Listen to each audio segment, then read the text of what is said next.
Got the Transport Secretary, new rules involving travel and COVID. Fully vaccinated travellers heading into England will no longer have to take a pre-departure test from tomorrow. And on Sunday, people will only need to take a lateral flow test rather than a PCR test on day 2 after arrival. You're looking at and listening to Grant Shapps, the Transport Secretary. Good morning, Mr. Shapps. Good morning. A slightly compressed one by the look of the picture. Yes, by the look of it, yes. Well, we'll try and uncompress you. A lot of our viewers this morning, they're going to be hoping to cheer themselves up. They're going to be hoping to book their summer holiday or maybe book a break at Easter or something like that. Should they have more confidence to do that going abroad now after the new rule changes? I think the simple answer is yes. We only ever brought those rules in as a temporary measure when Omicron was found in South Africa. It's given us the opportunity to get 13 million jabs in people's arms, those booster jabs, meantime. And since we know that Omicron is widespread around the world, Omicron-specific testing for travel really had outlived its usefulness. And that's why we've been able to scrap those complications and all that cost. I just want to ask you, we asked our viewers and listeners to get in touch with any questions they wanted us to put to you. And on this topic, we got an email from Pete Jung. He wants to know, when the next variant arrives, will there be another red list allocation and hotel quarantine? If so, despite these rule changes that you've brought in, I still have no confidence in travel. What do you say to him?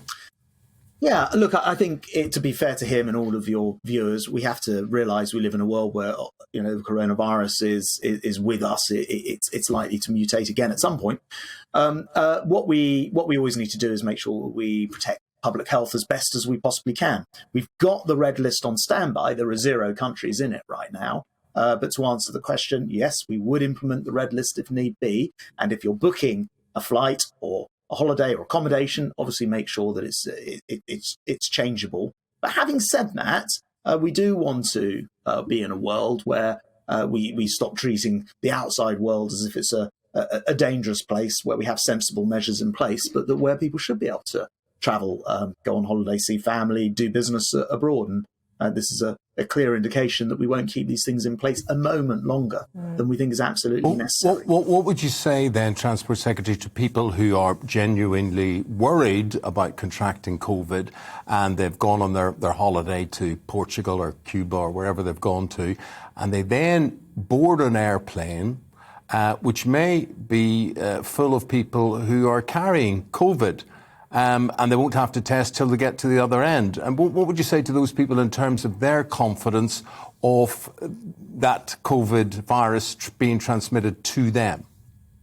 Well, I mean, unfortunately, as we know, particularly with Omicron, it is everywhere, literally in every country, including here in a big way, as we know. So, you could make the same argument for getting on a bus in this country, or the train, or any other, going to the shops. It is always there, but we don't require people to test to do those things. So it's about having a reasonable approach. We want to live in a world where people are able to live alongside coronavirus. I think that we're increasingly able to move there thanks to vaccinations. And I do appeal to people to come forward. There are still 9 million people vaccinations that we're keen to give. We need people to come forward for those. But we couldn't see a good reason to keep in place extra testing just because that journey is being made somewhere which isn't in the UK, when we already accept, if you like, those risks in the UK. It must be very wearing on you, very wearing, just to try and get this right, to try and constantly do the right thing, which is what I'm sure you're trying to do. And you've had to listen to the travel industry. I'm sure you haven't given them everything that they want, but how helpful will all of this be? Or how beleaguered is the travel industry?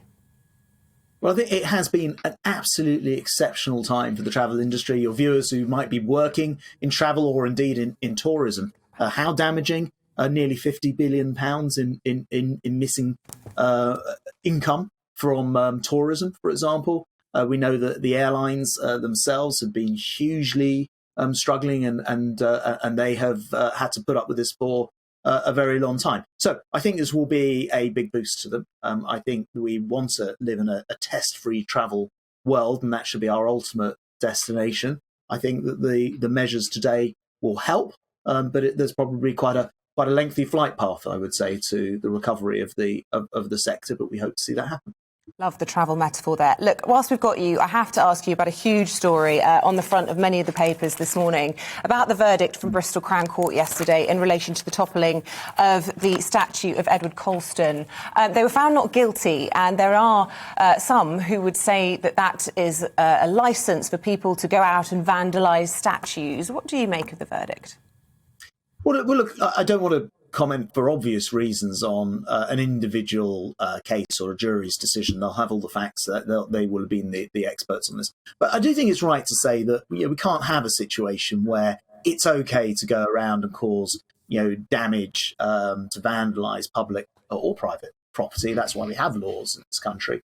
And we are taking steps through the police crime and policing bill. It's going through Parliament at the moment to close off a loophole or two, which will provide more options for prosecutions. I'm not defending, what that statue stands for or anything else, because we're fortunate. We live in a democratic country, and if you want to get things changed in the public realm, statues removed or put up, for that matter, we have a democratic process for doing that, which doesn't involve going and tearing them down with your own hands, and it's right that people follow that democratic process. It sits at the heart of our laws, and it's absolutely right that we make sure that the law is available to ensure that can happen. Look, Derek on emails looking for assurance, and so are a lot of other people on this subject. Can the Transport Secretary rule out the introduction of a ban on public transport for anyone who is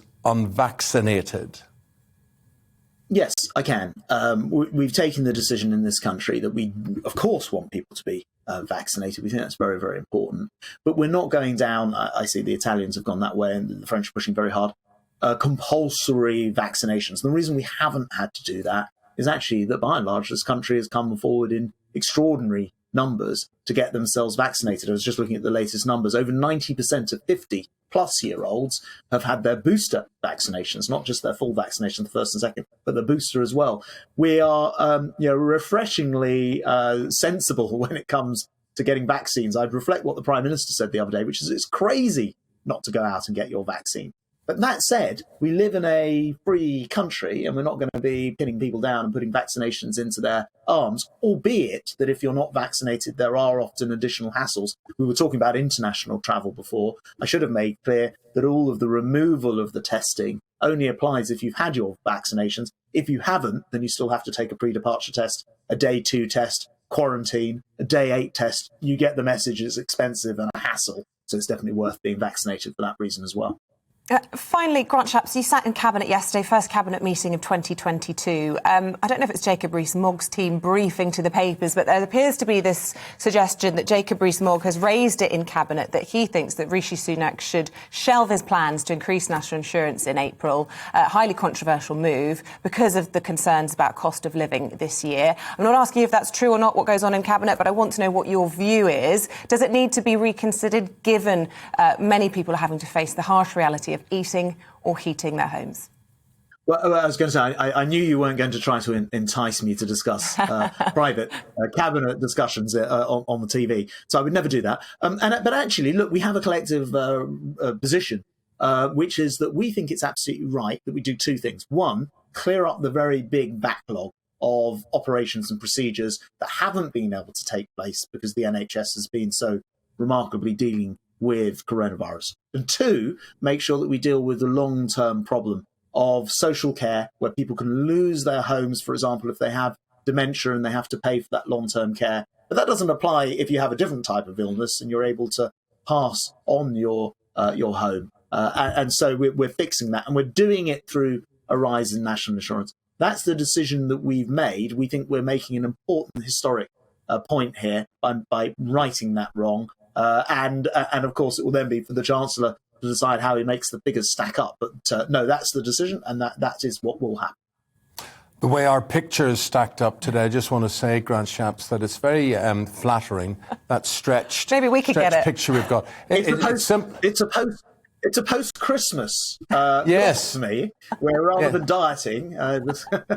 I'm going to be demanding it for the rest of the week. I'm going to be demanding a Grant Shapps stretched picture the way it is. Quite right. Thank you very much, Secretary of State. Really appreciate you coming on the programme. Thank you. I'll leave it there. Thank you. You.